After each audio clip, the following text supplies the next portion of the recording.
इस्लामपूर उरण परिसरातील एका महिलेच्या दारात जादूटोणा आणि करणीचे प्रकार केल्याचं निदर्शनास येताच नागरिकांनी मोठी गर्दी केली होती।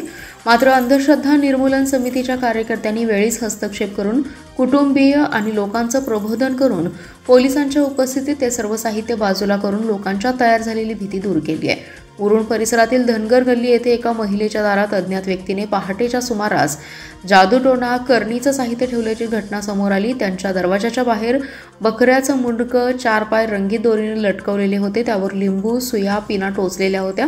दारातच 3 नारळाला काळ्या बाहुल्या दोऱ्याने बांधून त्यावरही टाचण्या लावल्या होत्या। 21 लिंबू अर्धवट कापलेले त्यावरही पिना टोचलेले समोर ठेवलं होतं। त्याचबरोबर मिरच्या, काट्यांची पांजर, मोडलेली फांदी, पोपई, कोरफडीचे तुकडे तसेच हळद कुंकू गुलाल टाकला होता। परिसरातील सर्वसामान्य लोकांच्या भीतीचं वातावरण पसरलं होतं। हे सर्व पाहण्यासाठी लोकांनी गर्दी केली होती। अशी घटना इस्लामपुरात घडल्याचं समजताच महाराष्ट्र अंधश्रद्धा निर्मूलन समितीचे राज्य प्रधान सचिव संजय बनसोडे यांनी तातडीने घटनास्थळी धाव घेतली।